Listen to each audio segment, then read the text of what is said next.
Thank you. Thank you.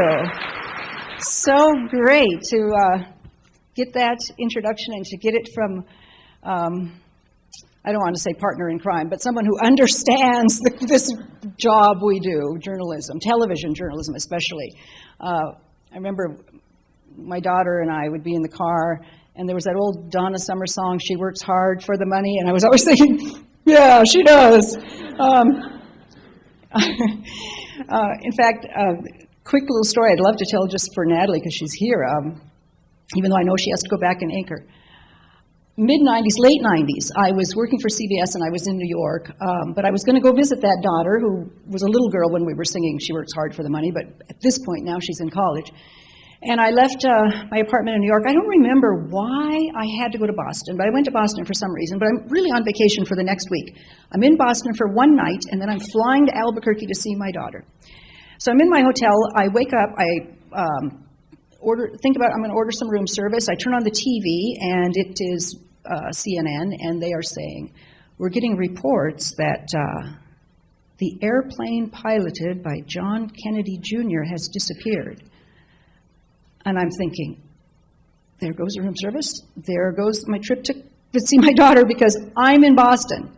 There's a television rule where if you happen to be where news happens, you have to raise your hand. You have to volunteer. It doesn't matter whether you're on vacation. It doesn't matter whether, you have to do it. You're always working. And so I dial the number, and they say, you're where? You're in Boston? We got a correspondent in Boston. Can you get a rental car? Can you get to Hyannisburg? Can you get to the Kennedy family compound? Can you get...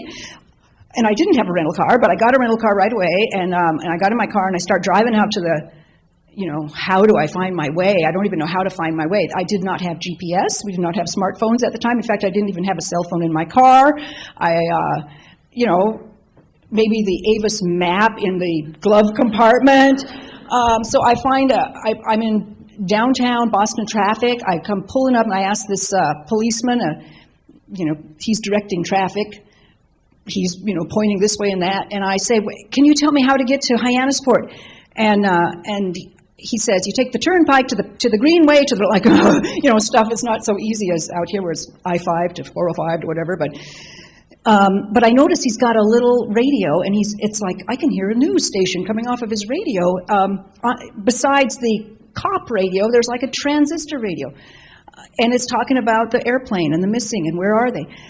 Anyway, I leave, and I start trying to find the throughway to the turnpike to the whatever, and I see a sign for the John F. Kennedy library, and I think, if I had a camera crew, that's where I would go, and I would interview people, and I was trying to start, and pretty soon I'm on the exit, and I go down, and I see people milling around outside, and they are looking somber, as you would expect, and I just caught by that look, and you don't have a camera crew. Get back on the throughway to the turnpike to the, where you're supposed to be. I get back on, I start heading out.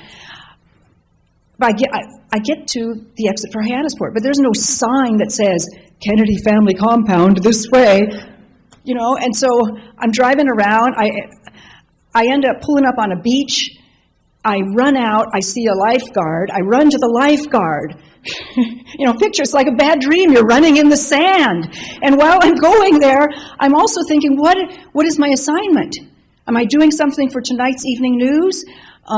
48 hours might be crashing a whole hour on this tonight. Am I doing something for tomorrow morning's?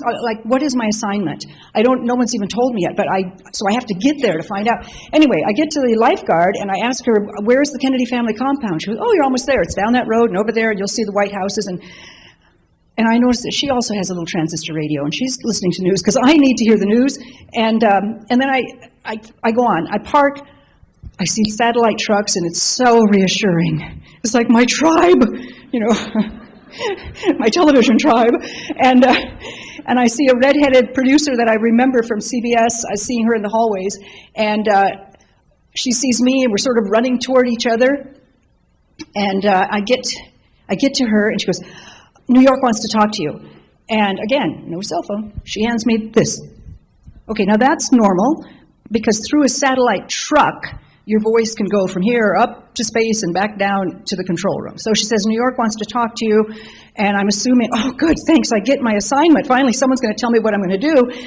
And then so she hands me this. She hands me the earpiece so I can hear whatever the bosses are going to tell me that I have to do. And I put in the earpiece, and I hear the unmistakable voice of Dan Rather saying, "And now, let's go to the Kennedy family compound where Hattie Kauffman is standing by."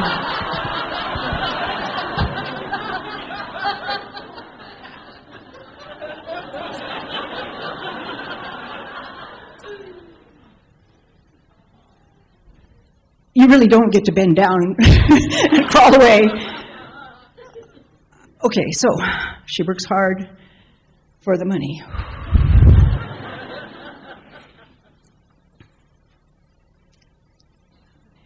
Shall I tell you what I said?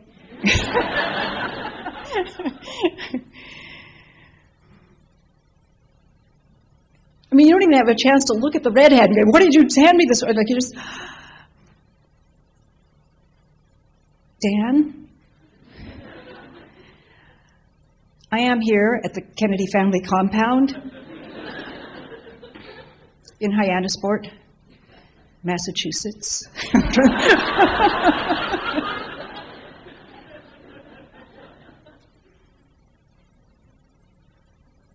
Kennedy family, certainly loved here.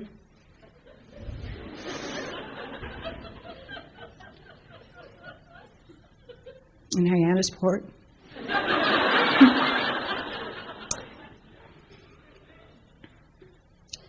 But Dan, not only Hyannisport, all over the state. In fact, Dan, in Boston, the police, even as they're directing traffic, are listening to the latest news, trying to find out what happened. On the beach, the lifeguard, even while keeping an eye out, has a transistor radio trying to get the latest news. In fact, everyone wants the latest news. Back to you, Dan.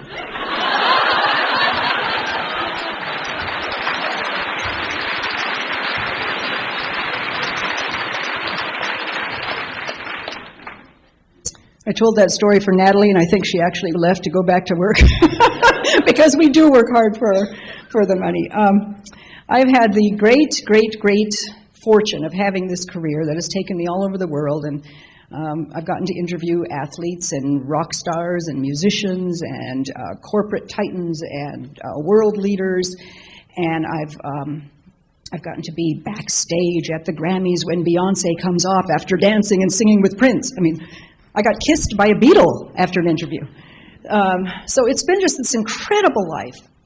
But what I really wanted to share with you, and really the title of my talk is Do a Little Bit More, because I would not have had this life if someone hadn't done a little bit more for me. And I know that you are all here at a women's leadership conference, women and men attending, which is wonderful. And I know that leadership matters. And so I'm hoping that by the end of my talk, you will remember those five words, do a little bit more. You've heard lots of speakers. It's easy to hear a speaker and leave, and that was great, and I don't remember anything about it a week or two later. So I'm trying to keep it very simple on do a little bit more, because in my career, in order to succeed, we always had to do a little bit more. In my life, in order to even have this career, it wouldn't have happened if somebody hadn't done a little bit more for me at a very early age. I am Nez Perce, half white, one of 7 kids, born in Idaho. We lived near the reservation. When I was born, we actually lived in Clarkson. We went all the way up to Grangeville so that we could drop off the other kids at Kamei, and it's just wild Indian life. And then my family moved to Seattle when I was 4 or 5. And that was really when things kind of fell apart for John and Josephine, my parents. They were fighting, they were drinking, they were battling, they were breaking up. And we didn't know that. We were just 7 kids. When you're on the reservation, if you get hungry, there's a cousin you might call, an aunt, uncle, somebody's gone fishing, somebody's got a deer, somebody's got commodity food, there's somebody somewhere. But we were not near anybody anywhere. We were in the projects, in public housing, in Seattle, and the parents were gone. They're gone because they're fighting, they're drinking. Somebody's home, somebody's not. They're both gone. 2 o'clock, a whole bunch of people roll in, 2 a.m. Who are these people? Doors slam, that kind of thing. They're gone, they're gone, they're gone, they're gone. And so at some point, when there's no adult around to open up the mail, the bills don't get paid because nobody actually saw them to pay them. And things got shut off. The gas was the first. So we're cold. It's not as cold in Seattle as it is in Boise, but it was cold. And but we had electricity, and we had this little electric heater that we could gather around. The electricity got shut off. And when that happens, it's not just lights going down. There's a silence that happens because their fridge isn't humming anymore. I mean, all these little sounds stop. And then it's really scary at night because not only is it cold, but the bathroom's upstairs. I'm not going upstairs. I mean, because we're all sticking together because it's dark. And so you just kind of like stick next to each other. We slept on a mattress on the floor, and you didn't want to be the one on the edge. You wanted to be the one in the middle or against the wall because you could fall out with 7 people. But one day, the almost unthinkable happened. And that was turning the faucet and nothing came out. I mean, how that never happened. Water, rivers, they keep flowing. So we run up, try the one upstairs. The water got shut off. Okay, this is a long time ago because I'm pretty old. Maybe today there are regulations or something that vital life utilities don't get shut off. But that didn't happen for us. There were no safety nets there. The safety net was the big brother. He was the oldest, and then Lily, and then Joanne, and then me, and then Carla, Carlotta, and Claudia. And the oldest figured out there's a gas station 6 blocks away. We're going to take a bucket. They have these things. There's a hose. You see people put it in the radiator. We're going to fill up the bucket, and we're going to bring it home. So we did that. He did that. We took turns. First bucket. What's it used for? Drinking? Say it again? Yeah, flush the toilet. Flush the toilet, because there's 7 kids and nothing, and you're like, oh, run in there and run back out. So first one is just, after walking 6 blocks, you're just going to throw it all away because you have to get rid of that. And then you go back, and then you fill it up again, and then you come back again, and then this is drinking, dishes, maybe washing. I don't know. I just know when it was my turn to go get the bucket, I was in 1st grade. And a 1st grade kid in a bucket is like a bucket's heavy. And it splashes and your feet get wet. But, we did it. I thank my older brother. We did a little bit more to survive, and we did it. The thing about it, though, is going to school. How do you go to school? How do you know when it's time to go to school? Is there alarm clocks, or somebody going to get you up and get you ready? How do you find 2 shoes that match, and socks, and other kids you see outside? Oh, it's school day. They're going. It's school day. It's a school day. We got to go. And who's going to stay home with baby?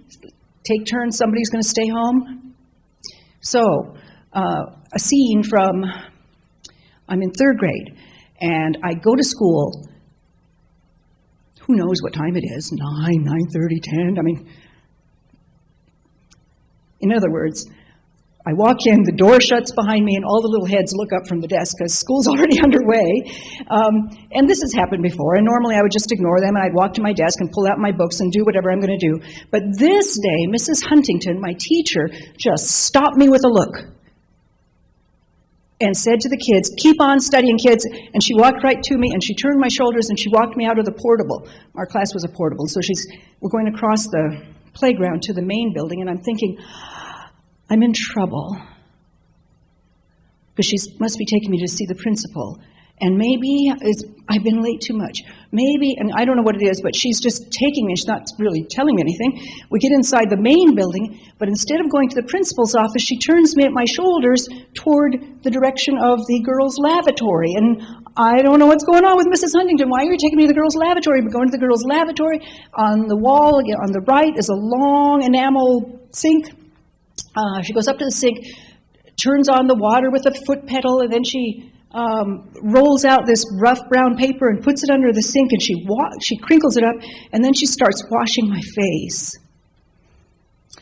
Now, third grade, you're 8. You're old enough to be embarrassed.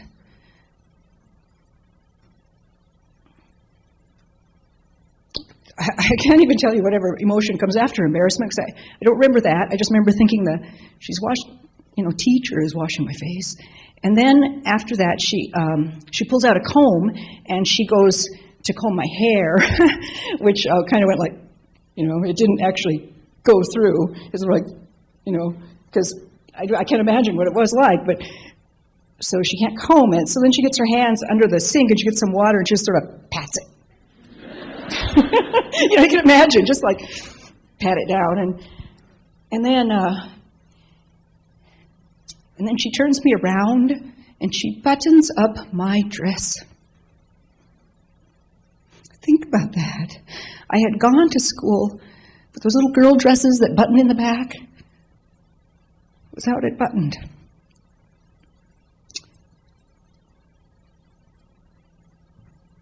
Walking back to the portable, she kind of grabbed my hand and she gave me a smile. And it changed everything, because she was taking care of me. She was taking care of me. There was an adult taking care of Hattie, washing her face, brushing her hair, sort of, and buttoning her dress. I mean, think about what she saved me from bullying that might have happened at recess if my dress hanging out. Mrs. Huntington, that day, did a little bit more for me. There is a reason I remember her name 5 decades later. So my challenge to you, and my kind of story for you today, or series of stories, is to inspire you, I hope, to do a little bit more. I think about, it's almost like you can see a line on the road, that's your job description. Mrs. Huntington stepped over it. Her job description might have been, teach third graders to read, and we're going to start on multiplication. She stepped over it to do more for a little kid who needed it. In my many decades as not many, 2 decades is enough, I think, as a national correspondent, and some years added to that as a local reporter, I've seen a lot of both the winners in the world and thank you so much, the underbelly of America, a lot of crime. I've covered a lot of crime. And most often in those cases, either the perpetrator or the victim or both started out as kids who got a little bit less. They got a little bit less. Not just the bad guy is the one who did the deed, but sometimes the victim who ends up in that situation got a little bit less, and therefore were vulnerable. On the other hand, I have seen so many cases and have interviewed so many people who have illustrated doing a little bit more, and that's how they got there. And I know this is a leadership conference and not a psychotherapy session for Hattie, so forgive me. So I want to tell you some of those things. I do remember interviewing Linda Hamilton. She was a extreme sport person back before they called it extreme sports. It was just like the starting of paragliding, and she loved to fly through the air. But one day her glider crashed, and she ended up paralyzed from the waist down. And this was, let's see, when would this have had happened? Maybe 80s. She was at the hospital, and in those big, heavy leather wheelchair, big steel wheels, and you would think it'd be easy to get depressed, and maybe she did get depressed for a while, but after a time at home, she thought, this thing is clunky. And she invited her hang gliding friends over, and in the garage, they built a prototype of lightweight aluminum and nylon seats, and let's make it bright, let's make it pink, let's make it red, let's make it purple. She created the Quickie Wheelchair Company. Quickie wheelchairs are all over America and all over the world now. That is somebody who did a little bit more. I think that in your world, whatever yours is, whether it's in the academic world or in business, in nonprofits, I'm not sure where all of you come from, but in whatever it is, there are ways to do a little bit more that can change not only the situation for your coworkers, but it could change yourself, but it will have this unbelievable trajectory out there that changes the lives of others. Imagine how many thousands of people have more mobility because of the Quickie wheelchair. It's encapsulable, if that's a word. You can't predict it. When I was talking about Mrs. Huntington, who would have known the doors after doors after doors that opened because of that? You know, it wasn't that much longer after that I was downtown in Seattle with my big sister Lily, and we're walking along, and I see a reporter with a light on her, and she's got one of these, and she's talking to the camera, and my head just went, oh, I want to do that. I mean, who knows? What I'm trying to say is that the trajectory can change when you do a little bit more. A little bit more persistence, a little bit more effort, a little bit more whatever it might be. Now, it's not to say that there wasn't, you're not automatically changed. I mean, as a kid, third grade, let's see, fast forward, junior high. Okay, junior high, I'm 13. And my family by then has discovered this thing called the American Indian Women's Service League. And the American Indian Women's Service League meets in the basement of a church to volunteer and gather rummage clothes that you can rummage through and get some clothes, or at Thanksgiving you get a turkey. And so we've discovered them, and we love the American Indian Women's Service League. But now I'm 13, and I'm at school, and I get the teacher gets called and says, Hattie, go to the office. And I go to the office, but you know, when you're in junior high, you know what matters? Fitting in, right? Peers, click. How do I look? Do they like me? Am I cool? We are the group. We stick together. We're like, and so I'm walking to the office and I'm thinking, oh, I see her. She's the American Indian Women's Service League, and get away from me with your turkeys and your rummage clothes. You know, that's so uncool when you're in junior high. So I just don't even want to have anything to do with her, but we've kind of seen each other through the glass, and I have to go in, and it turns out that she wasn't there with a turkey or rummage clothes. She had heard about scholarships. And she said, Hattie, there are scholarships, and they pay for college for kids who are smart. And I think you're smart. No one had said that to me before. And her name was Jean Hunt. And I remember her name because, once again, think about what she did. I don't know what the job description is of people who volunteer in a church basement for rummage clothes and turkeys, but she left there, and she left the church basement. She got in her car. She found out where Hattie Kauffman goes to school. She drove to the school. She asked the principal if she could talk to me. She intervened in someone's life who wasn't her own niece, nephew. Like, so many times we'll think we'll start a college fund for our grandkids. We'll start, she went beyond. To me, that's going over the line in a good way. I walked back to my office class thinking, Miss Jean Hunt thinks I'm smart. She thinks I'm smart. She thinks I'm smart. And by the time I got to the room, it was, I'm smart. I'm smart. It's like her confidence became my confidence.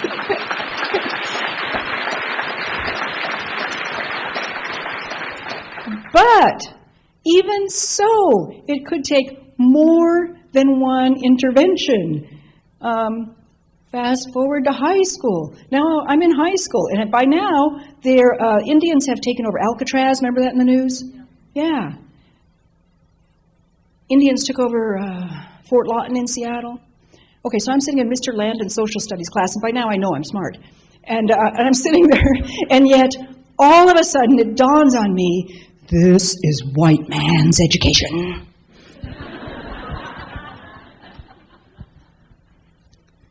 I quit. Stupid, but that's what I thought. And I stood up and I walked out. And I quit school. For a teeny moment, I was a dropout.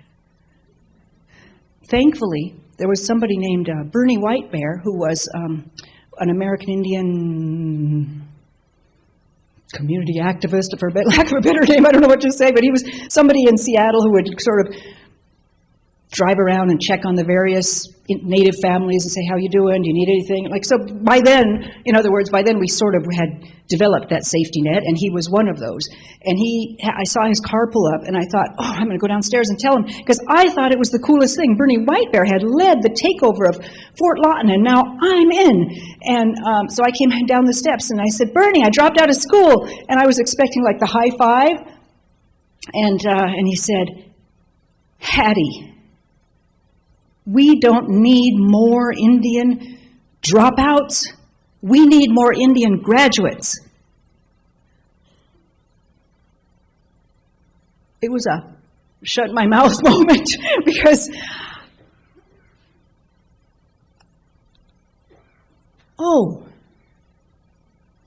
but once again, think about what he did. He's not my dad. He's not my uncle. He's not my grandpa. He had all those reasons to not say anything, to not go over the line. But what I'm encouraging you today is to go over the line. Bernie Whitebear that day went over the line and interceded and set a young girl straight. Someone who was on the wrong path, set her straight. We need more Indian graduates. This brain at that point was able to take that in. And I went back to school with a vengeance. And I even skipped a grade. I mean, who does that? Drop out of school and skip a grade. But I was like, I'm on a mission because we need more graduates. And I eventually learned that doing a little bit more means even breaking free of that clique is the wrong word, but the approval of your peers. Being willing to step out of groupthink, being willing to go across that line. So fast forward a minute, and I'm a 17-year-old freshman at the University of Minnesota in Minneapolis. 17, having skipped that grade. I'm very young, and I'm a freshman. And I'm in the meeting of the American Indian Student Association, because we have our meetings and we stick together and we are the American Indian Student Association. And I'm sitting there with these other Native students, kind of in awe of them, and in comes somebody from the radio station on campus. Wish I could remember the call letters. I don't remember the call letters, but it was the campus radio station, and they came in, a guy came in, a non-Native American guy, a guy from the radio station said, you know, there's a lot of Indian news happening, and we were just thinking we might like to have 5 minutes a day given to you students where you could report on the Indian news. And who remembers, if anybody in here does, remember the 70s, see, I told you I'm old, and what kind of Indian news was happening? AIM, Wounded Knee, guns, FBI, Dennis Banks. It was big, and I looked around because I thought, I want to do that. And the radio station wasn't getting any answer. Everyone was just sitting there giving him a look. And he was like, because there's all this news with AIM? And everybody's looking at him like, we are AIM. And he said, we can pay 2.5 hours a day for you to put on 5 minutes of news. And I was thinking, 2.5 hours? I could put on 5 minutes in 5 minutes. And it was a job, an actual paying job. And I'm looking around and I'm thinking, probably that guy is going to take it, or, because they were older than me. All these students were older and nobody was raising their hand. And the guy said, takers? Any takers? And he was kind of almost backing up toward the door because there was just a stony look coming at him from every direction. And finally, this hand went up and I said, I'll do it.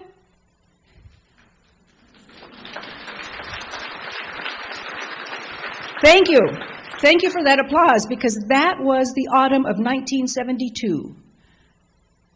I went right out the next day with my recorder and my tape reel-to-reel thing, and I'm interviewing Dennis Banks, Russell Means,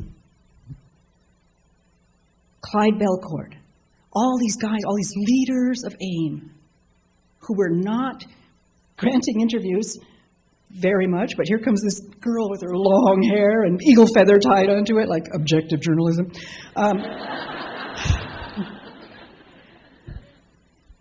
But one day, somebody from WCCO, which is the CBS affiliate in Minneapolis, happened to turn on the radio and hear Hattie Kauffman, Indian News, and he offered me a scholarship to go into journalism.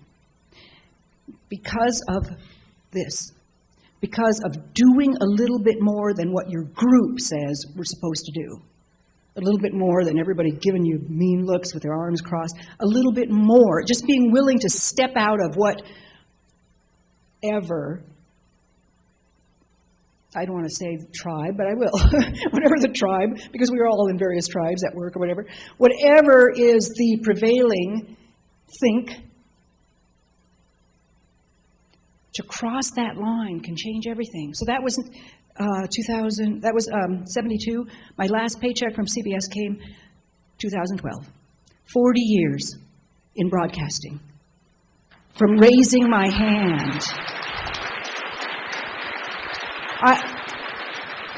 I'm not here just to be like a Hattie show. I'm here to encourage you and to tell you that can happen for you and with you in whatever your field might be. Not only the doing a little bit more for somebody else, but you start to do a little bit more for yourself. And when you start doing that, everything around you changes. As I said, the trajectory. It's like I see the door, behind that is another door, another door, another door. You don't even know what the end might be. But the beginning was that.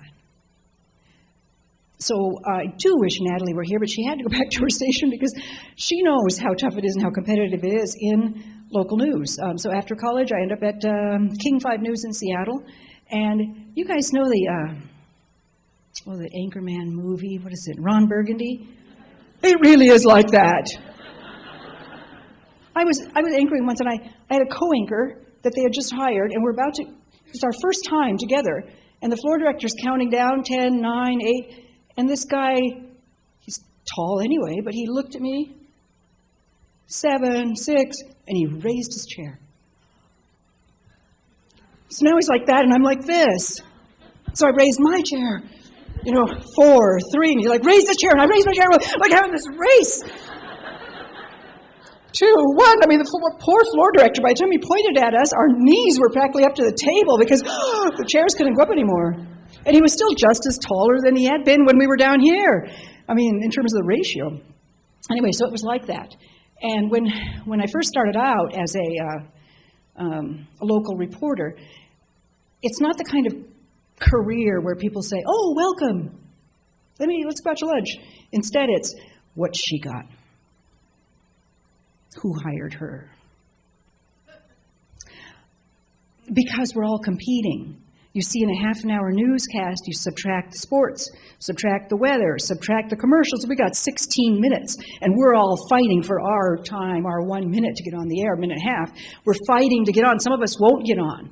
There are more reporters in the room than there are minutes. So it's elbow to elbow We're fighting who's going to get on. We're fighting who's going to get the lead story. And beyond that, who gets to become an anchor someday? Which, there are very few anchors. So I quickly learned when I started that the only way I was going to get on TV was to volunteer for those things that nobody wanted to do. That do a little bit more, that line, this is your job description, show up at 8, go home at 5, get your assignment. No, I couldn't do that. I had to step over it in order to get on the air by volunteering. Who's going to work Christmas? Who's going to work Thanksgiving? Who's going to work 4th of July? Who's going to, I was just always, it made another reporter so mad, she said, Hattie Kauffman, you would cover the rats having a meeting in the sewer at midnight.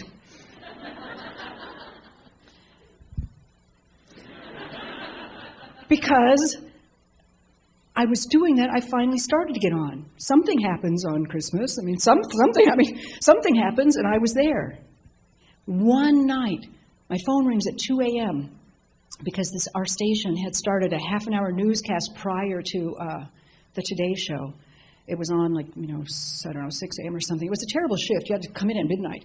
And so for this shift, there was one anchor, Dawn, and there was one reporter, and she took the job only in case Dawn called in sick, because then she could anchor. Because really, nothing's happening between midnight and 6 a.m. in Seattle in those days. Very rarely did anything happen. Anyway, so one day she calls in sick. Unbeknownst to her, Dawn has called in sick. So there's the producer of the show with nobody, and it's 2 a.m. Who you gonna call?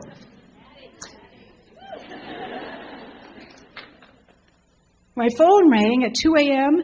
and he goes, sorry to wake you. Do you know how to read teleprompter?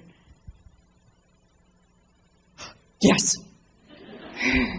I had never read teleprompter before, but and you know what teleprompter is. The words are going by a camera, and you have to not look like you're reading them while simultaneously keeping up with the words on your page, because if the teleprompter breaks, you can't say, just a minute, while you're searching. You have to. But I said yes. Wasn't my job description. Stepped over the line. Do a little bit more. I said yes. I anchored. I anchored, and I anchored in Seattle, the same place we were little kids hungry. It hit me when I was sitting there. I remember being in a car, 7 of us waiting for Mom to come out of the bar. And I'm saying, good morning, Seattle.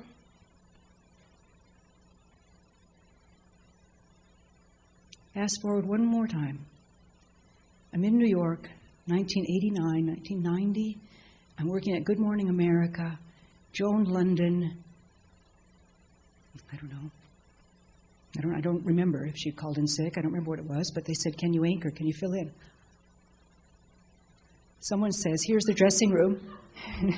They show me the dressing room, and it's like this rainbow of colors, of sweaters in white to cream to ecro to taupe to, peach to apricot to orange to red to blue, and all these sweaters, all these shoes. And I'm the little girl who had her dress buttoned up.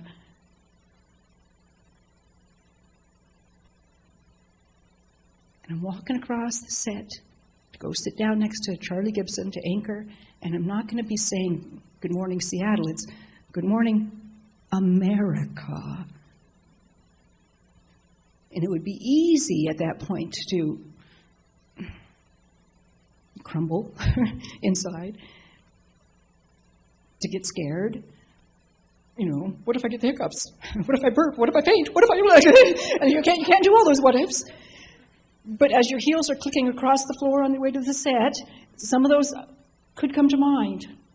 And at that point, to do a little bit more is to remind yourself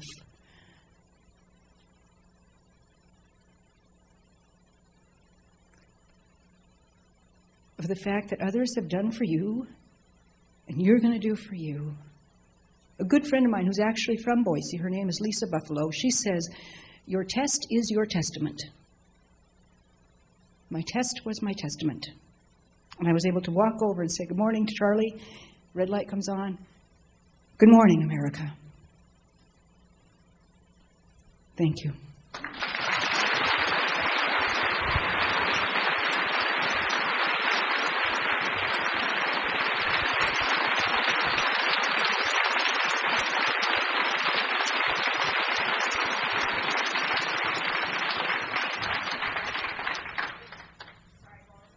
Come on, I got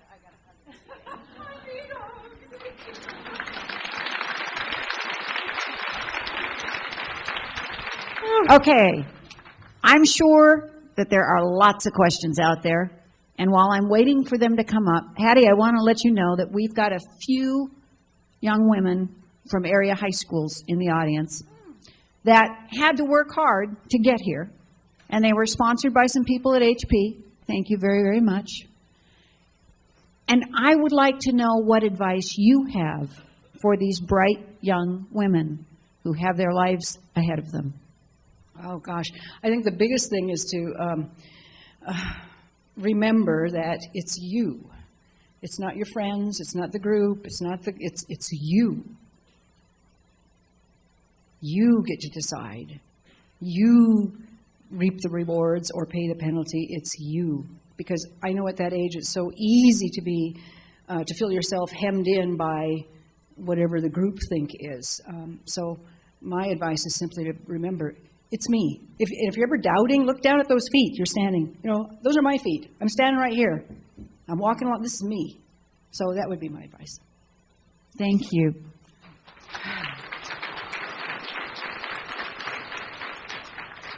So looking back over your career, oh, here we go. This is like opening up Christmas here. Let me see what I've got.